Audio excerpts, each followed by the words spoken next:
Había un hombre detrás del escenario que llegó a ese lugar con un solo propósito: lastimar a Bob Marley. Su nombre era Thomas Morrison, pero todos lo llamaban Tank, y había pasado 2 semanas preparándose para este momento. Tenía los puños americanos de bronce en su bolsillo. Tenía su posición asegurada como seguridad del backstage. Se había convencido a sí mismo de que lo que estaba a punto de hacer era justo, necesario, una misión patriótica para proteger a América de una influencia extranjera peligrosa. Y cuando Bob Marley cruzara esa puerta, Tank iba a asegurarse de que la estrella del reggae nunca llegara al escenario. Pero esa noche en Chicago, Illinois, sucedió algo que Tank Morrison nunca vio venir. Algo que cambiaría su vida tan completa y profundamente que, 30 años después, se pararía frente a la tumba de Bob Marley en Jamaica y diría: la noche que planeé destruir a Bob Marley, fue la noche en que Bob Marley sanó mi alma. Si te apasionan las historias no contadas detrás de los momentos más transformadores de la historia de la música, dale me gusta a este video y suscríbete a nuestro canal. Activa esa campana de notificaciones porque aquí desenterramos los momentos ocultos que cambiaron vidas y forjaron a las leyendas que conocemos hoy. Estadio de Chicago, 12 de marzo de 1977, 5 de la tarde. Tank Morrison estaba parado en el pasillo del backstage, su enorme cuerpo bloqueando casi todo el corredor. Con 1.95 de estatura y 130 kilos de puro músculo, Tank era exactamente lo que los dueños de los estadios querían en seguridad: intimidante, experimentado, inamovible. Pero esta noche, Tank no estaba allí para proteger a nadie. Estaba allí para enviar un mensaje. Tank tenía 35 años. Era un exboxeador de los guantes de oro y había servido 3 turnos como marine en Vietnam, licenciado con honores en 1971. Había regresado a casa para encontrar a su país cambiado, como él lo veía, corrompido. Había panteras negras hablando de revolución. Había estudiantes universitarios con el pelo largo protestando contra todo lo que América representaba. Y ahora, estaba este músico jamaiquino con rastas enseñando a los niños blancos a fumar marihuana y a hablar de unidad y Rastafari. Tank había escuchado la música de Bob Marley exactamente una vez, saliendo de la habitación de su hija adolescente. El sonido, el mensaje, había llenado a Tank con una ira que no podía explicar completamente. «Esto no es música», le dijo a su hija, apagando el estéreo. «Esto es propaganda». Pero su hija lo había mirado con algo que Tank nunca había visto antes en sus ojos. Decepción, tal vez incluso lástima. «Ya no entiendes nada, papá», le había dicho ella. «Bob Marley dice la verdad. Tú solo hablas con ira». Esa conversación había sido hace 3 meses. La hija de Tank apenas le hablaba ahora. Había empezado a usar ropa teñida, a dejarse el pelo largo, a hablar de paz y amor y One Ball. Y Tank culpaba a un solo hombre por robarle a su niña, Bob Marley. Cuando Tank escuchó que Bob Marley actuaría en el estadio de Chicago, algo hizo clic en su mente, un fusible oscuro se quemó. Había estado trabajando en la seguridad de eventos durante 5 años. Conocía los planos del backstage. Conocía los puntos ciegos. Sabía exactamente cuándo y dónde podría atrapar a Bob a solas, darle una paliza que lo enviaría de vuelta a Jamaica en camilla, y desaparecer antes de que alguien supiera qué había pasado. Tank pidió un favor para ser asignado a la seguridad del backstage para el concierto. El supervisor no lo cuestionó. Tank era confiable, profesional, nunca había causado problemas. Lo que el supervisor no sabía era que Tank había estado llevando esos puños de bronce en su bolsillo durante 2 semanas, tocándolos constantemente, preparándose mentalmente para la violencia que estaba a punto de desatar. El plan era simple y brutal. Bob Marley llegaría alrededor de las 6 de la tarde. Para la prueba de sonido, había un pasillo entre el muelle de carga y los camerinos donde Tank estaría apostado. Un pasillo estrecho, sin cámaras, generalmente vacío. Tank esperaría hasta que Bob estuviera solo con un séquito mínimo, y luego se movería rápido. 3 golpes, tal vez 4, romperle las costillas, romperle la mandíbula, asegurarse de que no pudiera cantar durante meses, y luego alejarse como si nada hubiera pasado. Para cuando alguien encontrara a Bob, Tank ya estaría en su puesto cerca del escenario. La coartada perfecta. Pero hay algo que Tank no había tenido en cuenta. Las 2 horas que tendría que estar parado en ese pasillo antes de que Bob llegara. 2 horas viendo a otros artistas y miembros del equipo ir y venir, escuchando la prueba de sonido, sintiendo como su propia ira comenzaba a luchar con algo más que no podía nombrar. Duda, tal vez, o vergüenza. A las 5:45 de la tarde, el supervisor de Tank pasó por allí. Gran noche esta noche, Tank. Entradas agotadas. 12,000 personas. Mantén un ojo en las cosas aquí atrás. Asegúrate de que nadie que no deba estar aquí se acerque al talento. Tank asintió, con la mandíbula apretada. La ironía no se le escapaba. Él era la amenaza. Él era el que no debería estar allí. A las 6:15 de la tarde, Tank escuchó voces provenientes del muelle de carga. Su corazón comenzó a latir con fuerza. Era el momento. Metió la mano en su bolsillo, sintió el metal frío de los puños de bronce. Sus manos sudaban a pesar del aire fresco de marzo. Entonces, Bob Marley entró en el pasillo. Tank había esperado un séquito, una multitud de guardaespaldas, seguridad agresiva. Pero Bob caminaba con solo otras 2 personas, Ambos músicos cargando instrumentos, y Bob se estaba riendo. El sonido de la risa de Bob golpeó a Tank inesperadamente. No era la risa de alguien que corrompía a la juventud o difundía propaganda antiamericana. Era simplemente humana, alegre, real. Bob miró hacia el pasillo y vio a Tank parado allí, este hombre masivo bloqueando el camino como una montaña. Bob dejó de caminar y, por un momento, Tank pensó que había sentido el peligro. Pero en lugar de pedir ayuda o retroceder, Bob sonrió. Big Man, grandulón, dijo Bob, con su acento jamaiquino espeso pero amistoso. Tú eres la seguridad. Tank asintió, sin confiar en su voz. Su mano seguía en su bolsillo, apretando el metal. Bob se acercó. Los músculos de Tank se tensaron, listos para atacar. Este era el momento. Bob estaba a 3 metros, luego a 1,5 metros. Luego se detuvo justo frente a Tank, mirando hacia arriba. Tank le sacaba 20 centímetros y 40 kilos a Bob Marley. Esto sería fácil. Sería como aplastar un insecto. Pero entonces, Bob dijo algo que congeló a Tank en su lugar. Te ves preocupado, hermano. ¿Qué es lo que pesa en tu espíritu? La pregunta fue tan inesperada, tan genuina, que Tank sacó la mano del bolsillo sin darse cuenta. ¿Qué? Bob inclinó la cabeza, estudiando la cara de Tank como si leyera un mapa. Puedo verlo en tus ojos. Dolor, ira, algo pesado que estás cargando. ¿Quieres hablar de ello? La mente de Tank estaba corriendo a 1000 por hora. Esto no era como se suponía que debía ir. Se suponía que Bob debía ser arrogante, ignorarlo, darle a Tank una razón para justificar la violencia. En cambio, Bob le estaba preguntando por su dolor. No, logró decir Tank, con la voz ronca. Solo estoy haciendo mi trabajo. Bob asintió lentamente. Tu trabajo es la seguridad, proteger a la gente. Pero, ¿quién te protege a ti, hermano? ¿Quién te ayuda a cargar tu carga? Tank sintió que algo se rompía dentro de su pecho. Nadie le había hecho una pregunta así en años. No desde antes de Vietnam. No desde antes de que su esposa lo dejara. No desde antes de que su hija dejara de mirarlo con amor. Bob se volvió hacia sus dos compañeros. Vayan y preparen todo. Estaré allí en un minuto. Los músicos parecían inciertos, pero continuaron por el pasillo hacia los camerinos. Ahora Tank estaba solo con Bob Marley, el hombre al que había venido a destruir. El hombre que le estaba preguntando sobre su alma. Ven, dijo Bob, señalando una caja de equipo en el pasillo. Siéntate conmigo un momento. Tenemos tiempo antes de la prueba de sonido. Tank no sabía qué hacer. Todo su plan se estaba desmoronando. Pero algo en la voz de Bob, algo en sus ojos que no juzgaban, hizo que Tank lo siguiera. Se sentaron, dos hombres en un pasillo sucio del backstage, y Bob sacó un termo de su bolsa. ¿Tienes hambre?, preguntó Bob. Tengo algo de comida aquí. Mi esposa, Rita, siempre se asegura de que no olvide comer. Tank sacudió la cabeza, mudo. Bob sirvió algo del termo en una taza y se la entregó a Tank. Estofado de vegetales. ¿Y tal food, lo llamamos? Bueno para el cuerpo y el espíritu. Tank tomó la taza automáticamente, sosteniéndola pero sin beber. Bob se sirvió una taza y tomó un sorbo. Eres un guerrero, dijo Bob. No fue una pregunta, fue una afirmación. Tank lo miró bruscamente. ¿Cómo lo sabes? Bob sonrió tristemente. Puedo verlo. La forma en que te paras. La forma en que observas todo buscando amenazas. ¿Has visto el combate? Tank asintió lentamente. Vietnam. 3 turnos. Bob se quedó callado un momento. La guerra le hace algo al alma de un hombre. Toma piezas que no puedes recuperar. Te hace enojar con cosas que no puedes nombrar. Tank sintió que se le cerraba la garganta. ¿Cómo lo sabes? Yo también he visto la guerra, dijo Bob.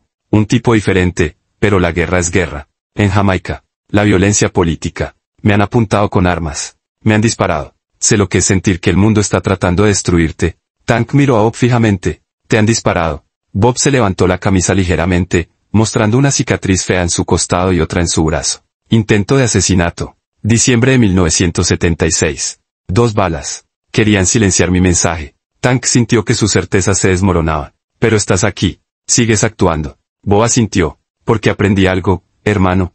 El odio no expulsa al odio. La violencia no detiene a la violencia. Lo único que puede derrotar a la oscuridad es la luz. Lo único que puede derrotar al odio es el amor. La mano de Tank volvió a su bolsillo. No hacia los nudillos de bronce como arma, sino simplemente agarrando la tela de sus pantalones, tratando de aferrarse a algo sólido mientras todo lo que creía se movía bajo sus pies. Mi hija, dijo Tank de repente. Ella escucha tu música. Dice que hablas la verdad. Dice que yo solo hablo con ira. Bob miró a Tank con tanta compasión que Tank tuvo que apartar la mirada. ¿Qué escuchas tú cuando oyes mi música? Yo no la escucho, dijo Tank.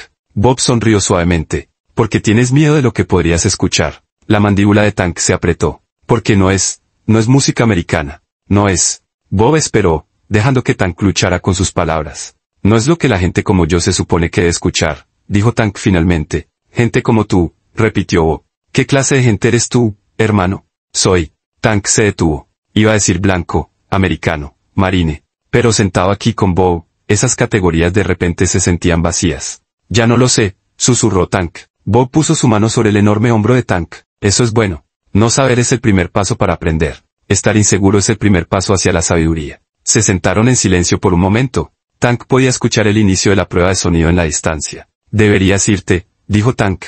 Tu gente te está esperando. Bob no se movió. Mi gente puede esperar. Ahora mismo, tú eres mi gente. Esa palabra, gente, hermano, la forma en que Bob las usaba, no eran solo palabras. Eran invitaciones, declaraciones de que los muros que Tank había construido entre él y el mundo no existían realmente, excepto en su propia mente. Vine aquí esta noche para lastimarte, dijo Tank de repente. La confesión brotó de él antes de que pudiera detenerla. Metió la mano en su bolsillo y sacó los puños de bronce, mostrándolos en la luz tenue del pasillo. Iba a golpearte. Iba a enviarte de vuelta a Jamaica. Iba a evitar que corrompieras a mi hija, que corrompieras a América. Bob miró el arma, luego a la cara de Tank. No se inmutó, no pidió ayuda, no se alejó. ¿Qué te detuvo?, preguntó Bob simplemente. Tank miró el metal en su mano. Me llamaste hermano, dijo. Me preguntaste por mi dolor. Compartiste tu comida conmigo. Tú. No pudo terminar. Bob extendió la mano lentamente y cerró suavemente los dedos de Tank alrededor de los puños de bronce. Esta arma vino del miedo, dijo Bob.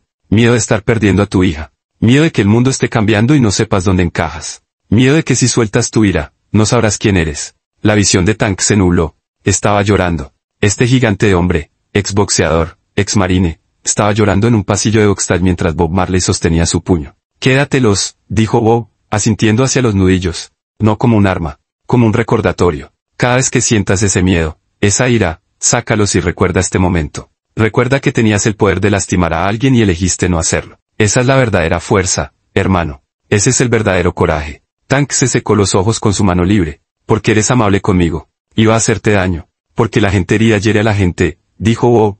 Y la gente sanada sana a la gente. Tú has sido herido por la guerra, por la pérdida, por el miedo. Pero eso no significa que tengas que quedarte herido. No significa que tengas que pasar ese dolor a otros. No sé cómo ser otra cosa, dijo Tank. Entonces aprende, dijo Bob simplemente. Empieza esta noche. Empieza ahora. Ven conmigo. Bob se levantó y caminó hacia el área del escenario. Tank lo siguió, sin saber qué más hacer. Bob lo llevó a un lado del escenario donde la banda estaba probando. The Wailers estaban tocando la introducción de Positive Vibration. Bob se volvió hacia Tank. Quiero que escuches. No con tu ira. No con tu miedo. Solo escucha con tu corazón. Durante los siguientes 30 minutos, Tank se quedó allí parado mientras Bob y los Wailers repasaban las canciones. War, Exodus, One Love, Redemption Song. Y por primera vez, Tank realmente escuchó las palabras. Hasta que la filosofía que sostiene que una raza es superior y otra inferior sea final y permanentemente desacreditada y abandonada. En todas partes habrá guerra. Tank había pasado toda su vida adulta creyendo en jerarquías,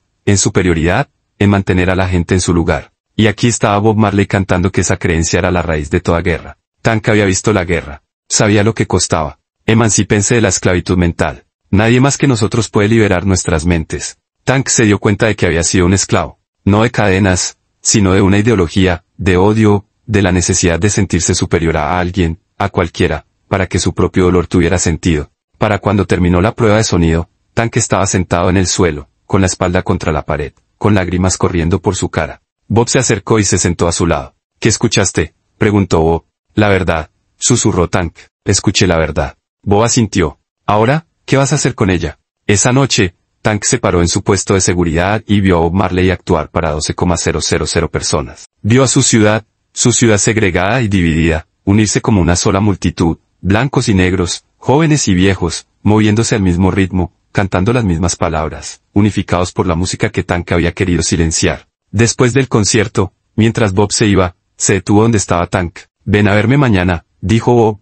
Estamos aquí 3 noches más. Quiero hablar más. Durante los siguientes 3 días, Tank pasó cada momento libre con Bob Marley y los Wailers. Escuchó sus historias. Aprendió sobre Jamaica, sobre Rastafari, sobre la historia colonial que moldeó la visión del mundo de Bob. Aprendió que todo lo que creía saber sobre el mundo era una historia que alguien le había contado. Y la había creído porque era más fácil que cuestionarla. En la última noche de la gira en Chicago, Bob le preguntó a Tank algo inesperado. Necesito seguridad. Seguridad real. Gente en la que pueda confiar. Gente que entienda lo que significa proteger no solo cuerpos, sino un mensaje. ¿Considerarías venir de gira? Tank miró a Bob atónito. ¿Quieres que sea tu guardaespaldas? Después de que te dije que vine a lastimarte. Especialmente por eso, dijo Bob. Tú conoces la oscuridad. Has vivido en ella. Ahora estás eligiendo la luz. Eso te convierte en exactamente el tipo de persona que quiero a mi alrededor. Alguien que entiende lo que está en juego. Alguien que ha estado al borde del abismo y eligió dar un paso atrás. Esa noche, Tank Morrison renunció a su trabajo en el estadio de Chicago. Llamó a su hija y tuvo la primera conversación real que habían tenido en meses. Le contó todo, sobre planear lastimar a Bob, sobre la amabilidad de Bob, sobre lo que había aprendido. Su hija lloró en el teléfono. Papá, dijo ella, estoy tan orgullosa de ti.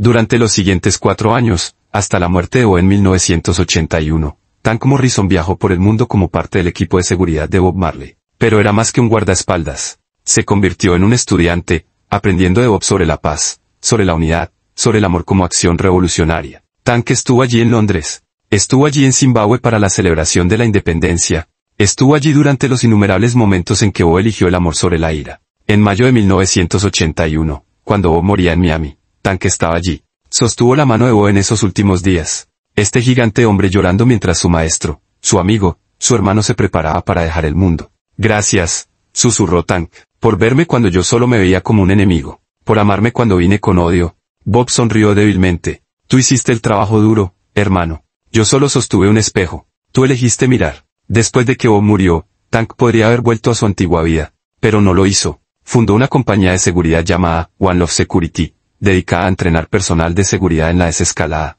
en ver a los alborotadores potenciales no como enemigos, sino como personas con dolor. Tank pasó los siguientes 40 años protegiendo a otros músicos, pero abordó el trabajo de manera diferente. Cada amenaza potencial era una persona primero, un problema después. En 2017, a la edad de 75 años, Tank viajó a Jamaica. Fue al mausoleo de Bob en Nineveh y pasó horas allí simplemente sentado, recordando. Un joven jamaiquino que trabajaba allí se acercó. ¿Lo conociste?, preguntó el joven. Tank asintió. Casi lo mato, dijo Tank. Los ojos del joven se abrieron como platos. Pero él me salvó en su lugar. Tank le contó al joven su historia, sobre los puños de bronce que todavía llevaba en su bolsillo después de 40 años, sobre el pasillo donde Bob eligió ver a un hermano en lugar de una amenaza. Hoy, Tank Morrison tiene 82 años. Todavía dirige One Love Security desde su casa en Chicago. En la pared de su oficina cuelga una foto de él con Bob Marley tomada durante esa primera gira en Chicago. Junto a ella hay un marco que contiene los puños de bronce que llevó esa noche en marzo de 1977. Debajo del marco hay una placa con palabras de la canción War,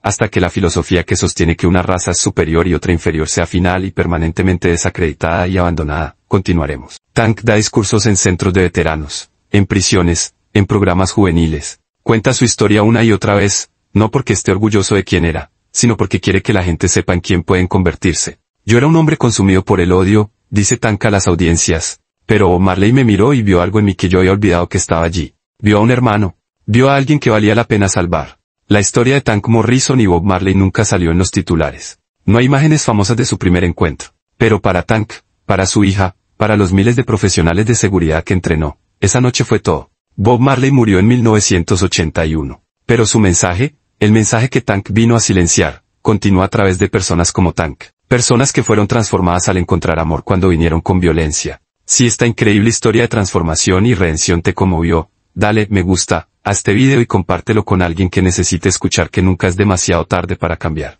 ¿Alguna vez te han mostrado gracia cuando no la merecías? ¿Alguna vez te han visto mejor de lo que estabas actuando? Cuéntanos en los comentarios. Y activa esa campana para más historias no contadas que prueban que la música no es solo entretenimiento, es transformación. Porque a veces, lo más poderoso que puedes hacer es mirar a alguien que viene con puños de bronce y llamarlo, hermano, de todos modos.